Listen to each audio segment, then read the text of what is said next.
So let's talk about access to health care in the United States. Get your clickers ready. So what proportion of the Americans are uninsured? 30%, 25%, 20%, 15%, 5%. Okay, let's find out how good people are. Well, 39%, 8%, 38%, 13, and 1. So the two winners are either 20 or 30%. Sorry, guys, we're down. So these are the numbers. Roughly 308.7 million Americans. In other words, 310 or 300 million Americans, whatever you can keep in your brain. 40.5 million are elderly, over 65, and insured on Medicare. Why do we count them out? Yeah. That we got universal coverage for people over 65, right? You go over 65, you get coverage. So that we know is 100%. So that leaves, doesn't leave 204. Oh, and then we have 214.4 million who have employer-sponsored insurance. They're students like you. You get insurance through Penn. They're on Medicaid. They're part of the military. They're vets. That's all the insured group. About 170 million of that group is private employer-based insurance. That leaves 53.8 million Americans uninsured. What percentage is that? The problem with that number is it's got undocumented, illegals, whatever name you like to use. People who are not citizens or legal residents of the United States. And that turns out to be 11 million people. Now, you will often hear round numbers, 50 million uninsured. That includes the undocumented. If you subtract that, you're down into the 39, 40, 41, 42 million range. So it's either 50 million or 40 million. It ain't 20%, it ain't 30%, it's 15%. What is another way of understanding that? There's about 255 million Americans have some type of coverage. So think about that for a moment. Lots of talk about the uninsured in America. 85% of Americans have coverage. What does that mean? What is one implication of that? If you're Barack Obama, and you're in 2008, and you're running for president, and you want to get universal coverage passed, and 85% of Americans have insurance, what does that mean? What does that mean? You're trying to be elected. You need 51% of the vote. Most of the people, and even more than 85% of the people who vote, have insurance. Hard to convince them you got to do something about the uninsured if most of the people you're trying to appeal to already have insurance. It ain't them. It's not for my pocketbook, right? So while among some good liberals like me, you care about the uninsured, most Americans, vis-a-vis them, it's not their issue. Unless, what? That's the 15%. Unless cost, but that's a different issue. We're talking about access. We're talking about uninsured. Unless you're worried you might become one of the 15%. When might that happen? In a recession. And what is happening in 2008? The Great Recession. Okay? But it does create a political dilemma, this number, that you didn't know. And why didn't you know it? Why did you think, or most of you think, that it was either 20% or I think the modal was 30%? Yeah. Exactly. You got to differentiate the frequency of talking from the data. All right. Next question. You already got a cheat here because someone in the corner there began talking on this, and I had to cut her off. What proportion of the uninsured can afford health insurance? What proportion of the uninsured can afford health insurance? 60, 40, 20, 10, zip. Wow, we're all over the place. Nice bell-shaped curve here almost. Okay, there are some of you who believe none of the uninsured can afford insurance. Well, maybe that's true. 60% of the uninsured can afford insurance. So a third of you think that more than half are somehow malingerers, and they don't want insurance even if they can pay for it. That's interesting. 10%, we're all skewed in the middle here, which is a very wide range. What do I conclude from this? What do you conclude from this? You have no bloody idea. All right, let's break down the uninsured according to this graph. Just take the uninsured and look at the bar graph on the right. Now, that is broken down by a mechanism many of you, unless you're hardcore social scientists, economists, and sociologist types, and God save you if you are, by FPL. What does FPL stand for? What does FPL stand for? Federal poverty level? Yeah, what is the federal poverty level for a family of four? I'll make it easy for you. Can they afford health insurance? No way. They can barely afford to live. Any of you tried to live on $22,050 for a single person? Yeah, living for a family of four, really hard. Cancel that. Impossible.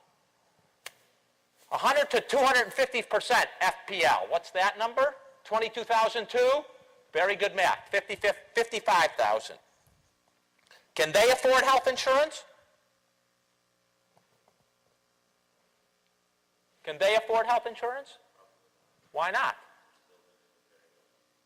55,000. 4 people? What's the relevant question that I haven't asked? How much does health insurance cost? For a family of 4, how much is health insurance? How much is health insurance? No idea. I could have asked that question. I had thought about it. But you guys don't buy health insurance for families of 4. Almost no one buys health insurance for a family of 4. It's more than 12,000. When we were doing health care reform in 08, 09, it was 12,000. On $55,000 pre-tax money for a family of 4, what are the chances you're spending $12,000 on health insurance? 0. Then we get above 55,000. 55,000 to 400% of FPL, which is 88,000, 89,000 bucks. Maybe. Over 400%. Can they afford health insurance? If they can't, no one can. Only the 1% can. The correct answer to that question was 10%. It obviously is a judgment call, and I gave you my judgment. But it's not me alone. When we get to the Affordable Care Act, you will see that subsidies end at 400%. Partly a political move, partly an economic move. 400% of the FPL, $88,000 a year, is a lot of money in America if you look at the distribution of incomes. We can go into that later. So what I put up here now is a breakdown of, by income, where people got their insurance. And you can see, if you look at poor people, less than 1 in 5 got health insurance through their employer. They work for people, employers, who don't provide health insurance, or they're self-employed in some way, whether it's maids, working small grocery stores. I mean, so 46% get Medicaid, but still 36%, a third of them are uninsured. If you look at 22,000 to 55,000, 47% of them are now in employer-sponsored insurance. A lot of them work for this university, whether they're secretaries or others. But still, 27% of those people are uninsured. When you move over to 400+%, it's pretty striking that above 400% of poverty, 5%, 1 in 20 of those people who who are by no means in America poor are uninsured. So it's not restricted to the poor, although it's predominantly poor people. Next question, get your clickers out. What does the typical, and by typical I mean modal, that's the most common, even it's not majority, uninsured American look like? A 25-year-old mother of 5 on welfare, unemployed African-American teenager, white working-class adult without children, Hispanic undocumented immigrant, or a lazy UPenn student, 21 years old.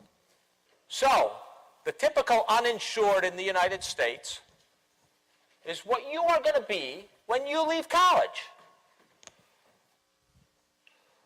First of all, a plurality, but not a majority, are white non-Hispanics, 46%. Working, interestingly, most of the uninsured are not unemployed or in family, children, or spouses of unemployed people. 3/4 of them are either children or spouses or the worker, where the worker is actually working. So if you got a friend, as I do, or a relative who has a view of the uninsured are just malingerers, lazy bums, completely wrong. They are working, sometimes 2 or 3 jobs. And why are they uninsured? Their employer doesn't give them health insurance. Or their employer doesn't give their father or their mother health insurance. The most common age, as the woman in the corner said, 19 to 29, where a third, which makes up a third of the uninsured. And of the uninsured, 81%, if you take the 50 million number, 81% are American citizens. It's not the foreigners rushing in to get our health coverage. This is another way of looking at a piece of that, looking at the employed status. So you can see here, 61% of the uninsured have 1 or more full-time worker. 16% have a part-time worker in the house. And only 23% are non-workers. Some of them may be unemployed, some may be children, some may be people who are just out of the workforce.